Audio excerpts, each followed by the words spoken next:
ચોવીસ ગામ રાણા સમાજ દ્વારા આયોજિત આ લગ્ન પસંદગી સમારંભ અને એમાં ઉપસ્થિત દીપકભાઈ કાશીરામ રાણા જેઓ ઓલ ઇન્ડિયાના પ્રમુખ છે અને અમને અહીંયા શૈલેષભાઈ પણ જોડાશે. શૈલેષભાઈ, હા. અને હવે ગોવિંદભાઈને પણ શક્યું. હવે હું દીકરીને વિનંતી કરીશ, બેટા પરિચય આપશે. તું પરિચય આપીશ બેટા. નમસ્કાર સાહેબ, આજે 25/5/2025ના રોજ અપરિણિતનું સંમેલન રાખવામાં આવ્યું છે. આપનો મેસેજ આપશો.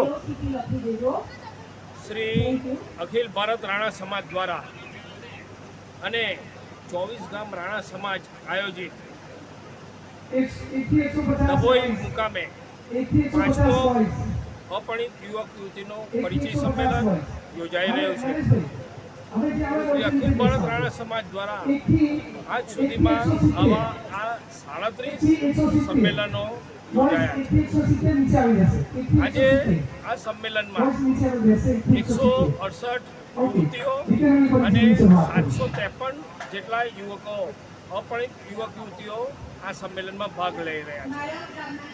ડભોઈ મુકામ માટે આ એક ખૂબ જ ઐતિહાસિક પ્રસંગ છે, જેમાં આટલી મોટી સંખ્યામાં ગુજરાતભરના રાણા સમાજના યુવક યુવતીઓ ભાગ લઈ રહ્યા છે અને એમના સામાજિક અને કૌટુંબિક જે પ્રશ્ન છે, જે લગ્નનો એ લોકોનો માટેનો અવસર છે, તેના માટે ઉભય પક્ષની પસંદગીનો આ એક ખૂબ મોટો અવસર છે, જેના નિરાકરણ માટે ડભોઈ રાણા સમાજ 24 ગામ રાણા સમાજે આ ખૂબ સારી પહેલ ડભોઈ મુકામે કરી રહી છે.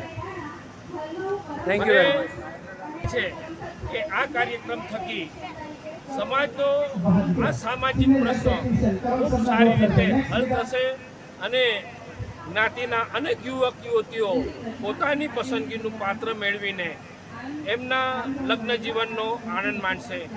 ધન્યવાદ. Thank you sir. નમસ્કાર સાહેબ, અપરિણિત સંમેલનનું આયોજન રાખવામાં આવ્યું છે, એના વિશે માહિતી આપશો.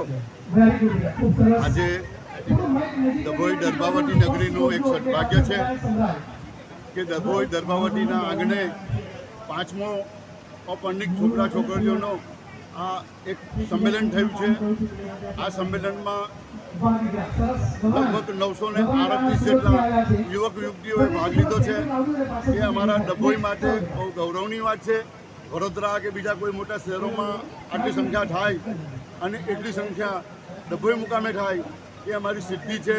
અમારા માટે છોકરા છોકરીઓના વાલીઓએ મૂકેલો એક બહુ મોટો વિશ્વાસ છે. આ વિશ્વાસનું બહુમાન કરી હું એમનો ખૂબ ખૂબ આભાર વ્યક્ત કરું છું. સાથે સાથે આ કાર્યક્રમને સફળ કરવા માટે ગુજરાતના અનેક જગ્યાઓથી અમારા જે ગુજરાતના રાણા સમાજના જે દાતાઓ છે, જે એ લોકોએ ખૂબ આવકાર આપ્યો છે. આ સમગ્ર કાર્યક્રમને સફળ બનાવવા માટે હું એ તમામનો આભાર વ્યક્ત કરું છું.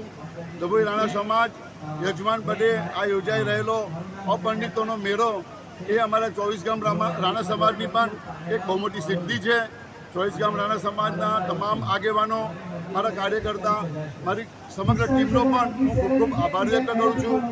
અને આ ડભોઈ દર્ભાવટીનું ગૌરવ વધારવા માટે આ પ્રસંગે ઉપસ્થિત રહેલા મારા લોકલ લાડીલા ધારાસભ્ય માનનીય શ્રી શૈલેષભાઈ, અમારા ડભોઈ નગરપાલિકાના પ્રમુખ બીરેનભાઈ, અમારા સાંસદ શ્રી જશુભાઈ રાઠવા અને ઘણા બધા અમારા જે ડભોઈ સાથે રાણા સમાજ સાથે સંકળાયેલા તમામનો હું ખૂબ ખૂબ આભાર વ્યક્ત કરું છું.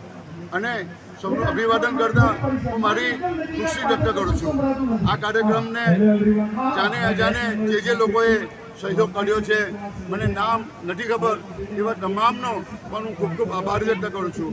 અને આવો પ્રસંગ દર્ભાવટી નગરીનો યાદ રહી જાય, લોકો ડભોઈ દર્ભાવટી નગરીને કાયમી યાદ કરે અને મારું ગામ, મારું વતન, મારું ડભોઈ એક સન્માનની રીતે એને બોલવામાં આવે એવી હું ઈચ્છા પ્રગટ કરું છું. અને આપ સૌનો આભાર વ્યક્ત કરતા મારી જાતને મારા ડભોઈને હું ખૂબ ખૂબ ગૌરવ અનુભવું છું. Thank you very much. તમે શું બોલો શાંતિથી વિચારી લો. સમાજ આયોજિત મારે આખી ક્લિપ જોડવી પડે. સમૂહ લગ્ન નથી. તમે શાંતિથી વાત કરો સાહેબ. કોઈનું ઓવરલેપિંગ ના થાય. નમસ્કાર સાહેબ, આપનો મેસેજ આપશો. નમસ્કાર. અખિલ ભારત રાણા સમાજ દ્વારા અપરિણિતનો પરિચય મેળો ડભોઈ મુકામે આજે યોજાઈ રહ્યો છે. ત્યારે અખિલ ભારત રાણા સમાજ માટે ખૂબ જ આનંદ અને ગૌરવની બાબત છે. અખિલ ભારત રાણા સમાજ દ્વારા અનેક ક્રાંતિકારી વિચારો આપવામાં આવ્યા હતા સમાજમાં. તેમાંનો આ એક ક્રાંતિકારી વિચાર અપરિણિતોનો પસંદગી મેળો. અપરિણિત યુવક યુવતીઓને પોતાનું પસંદગીનું પાત્ર એક જ પ્લેટફોર્મ ઉપર મળી રહે અને એના મા બાપને જે ચિંતાનો વિષય છે પસંદગીનો અને પસંદગીનું પાત્ર મેળવવાની જે જેમત એમને ઉઠાવવી પડે છે એને આ સમાજ દ્વારા એક જ ખૂબ જ સરળતાથી એમને પસંદગીના પાત્ર મેળવી શકાય છે. અને આ લાભપ્રદ પ્રયોગ એ નવતર પ્રયોગ આ સમાજ માટે ખૂબ જ સરાહનીય છે. અને આવો ઉત્તમ વિચાર ડભોઈ રાણા સમાજ અને 24 ગામ રાણા સમાજને જે આવ્યો અને એના જે પ્રણેતાઓ છે જગદીશભાઈ અને એમની સમગ્ર ટીમને હું આ તકે અંતરથી અભિનંદન પાઠવું છું કે આવા ક્રાંતિકારી વિચારોને અપનાવીને સમાજને અન્ય સમાજની હરોળમાં મૂકવાનો જે વિનમ્ર પ્રયાસ એમના દ્વારા થયો છે એ ખૂબ જ અભિનંદન પાત્ર છે. જય હિન્દ, ભારત માતા કી જય. Thank you very much. નમસ્કાર સાહેબ, તમારો મેસેજ આપશો. નમસ્કાર. આજ રોજ ડભોઈ રાણા સમાજમાં અપરિણિત મેળો યોજાઈ રહ્યો છે. જે કહેવાય છે કે જોડીઓ સ્વર્ગમાં બને છે પણ એનું મિલન ધરતી પર થાય છે. જે મિલન કરાવવાનો આજે અનેરો અવસર ડભોઈ રાણા સમાજ 24 ગામને મળ્યો છે તે બદલ અને અખિલ ભારત રાણા સમાજ પ્રેરિત આજે આ અપરિણિત મેળો સમાજને એક નવી દિશા સૂચવી જશે.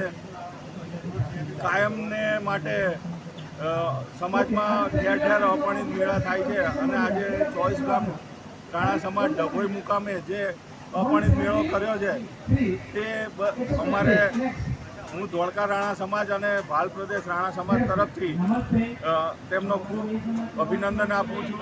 અને આવો ને આવો અપરિણિત મેળા સમૂહ લગ્ન જે સમાજમાં થયા કરે તે માટે અખિલ ભારત રાણા સમાજને પણ દિલથી ધન્યવાદ આપું છું.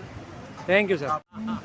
નમસ્તે સાહેબ, તમારો મેસેજ આપશો. અખિલ ભારત રાણા સમાજ પ્રેરિત 24 ગામ રાણા સમાજ આજે 5મો અપરિણિત મેળો એનું આયોજન કર્યું. એના માટે 2-3 મહિનાથી અમારી ટીમ સમગ્ર ટીમ ખૂબ મહેનત કરી આજે એનું આ પરિણામ અમારે જોવા મળ્યું છે અને બહુ મોટી સંખ્યામાં સમગ્ર ગુજરાત રાણા સમાજ આજે ભેગો થયો છે. એનો અમને આનંદ છે. Thank you very much. નમસ્તે બેન, અપરિણિતનું સંમેલન આજે અહીંયા ડભોઈ મુકામે રાખવામાં આવ્યું છે. એમાં ભાગ લઈ રહ્યા છો, આપ શું મેસેજ આપવા માંગો છો? આ એક ખૂબ જ પ્રશંસનીય કાર્યક્રમ છે. જ્યારે આપણે આપણા ઘરમાં પણ કોઈ ફંક્શનનું આયોજન કરતા હોય છે તો એની તૈયારી અઠવાડિયાથી સ્ટાર્ટ થઈ જતી હોય છે, પણ તેમ છતાં પણ અહીંયા 900-950 યુવક યુવતીઓને ભેગા કરીને આટલી 45 ડિગ્રી ગરમીમાં પણ આ કાર્યક્રમનું આયોજન ખૂબ જ સફળતાપૂર્વક કરવું એ પોતાનામાં એક પડકારજનક છે. હું આ રાણા સમાજ તથા જે પણ આયોજકો છે એનો હૃદયપૂર્વક આભાર વ્યક્ત કરું છું. Thank you. નમસ્તે મેડમ, આપનો મેસેજ આપશો.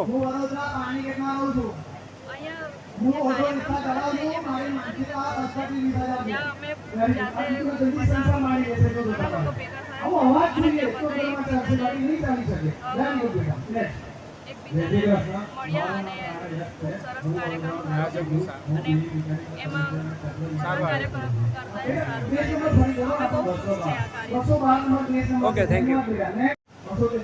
નમસ્તે ભાઈ, અપરિણિતના સંમેલનમાં આપ આવ્યા છો, શું મેસેજ આપવા માંગો છો? 24 ગામ આયોજિત જે રાણા સમાજનો જે ભવ્ય પંડિત મેળો છે એના જે સભ્યો છે બધાને હું હાર્દિક શુભેચ્છા પાઠવું છું. એમના થકી જે આ ઉત્સવ ઉજવાયેલો છે ડભોઈ ખાતે, એના ખાતે અલગ અલગ છોકરીઓ અને છોકરાઓનું મિલન થઈ શકે છે, આરામથી એકબીજાને આ રીતે ઓળખી બી શકે છે. ધન્યવાદ. Thank you. નમસ્કાર, તમારો મેસેજ આપશો. મારું નામ રાણા સુરેશભાઈ છે. વ્યારા તાપીનો રહેવાસી છું. હું આજે આ અપરિણિત મેળાનું આયોજન કરવામાં આવ્યું છે. તો આ એક સરસ આયોજન કરવામાં આવ્યું છે. આનાથી સમાજના દીકરા દીકરીઓનું લગ્ન વગેરે નક્કી થઈ શકે છે સારી રીતે. અને અહીંયા બધી વ્યવસ્થાઓ સારી રીતે કરવામાં આવી છે. તો હું આ રાણા સમાજનો આભાર માનું છું. Thank you very much. નમસ્કાર સાહેબ, આ પાણીનું સંમેલન રાખ્યું છે, અહીંયા સમિતિએ શું વ્યવસ્થા કરી છે? પહેલાં તો જે કાઉન્ટર પ્રમાણે 1 થી 100 નંબરથી 800 જે છોકરાઓ છે 800 નંબરના, તો કોઈને અસુવિધા ના પડે એના માટે પહેલેથી જ અમે દરેકને ફોન દ્વારા જાણ કરી હતી કે ભાઈ તમારો ઉમેદવારી ક્રમાંક નંબર આ છે અને કાઉન્ટર નંબર આ પરથી તમને તમારા ભોજન પાસ, તમારી સોવેનિયર પ્રૂફ, તમારી કીટ જે છે એ બધું વ્યવસ્થિત મળે. તો સવારમાં જે પ્રમાણે અમને જે ઉમેદવારો એમના કાઉન્ટર પ્રમાણેથી લઈ અને સીધા જ અંદર મંડપમાં એમની કોઈ પણ પ્રકારની લોકોને અસુવિધા થઈ નથી. Thank you very much.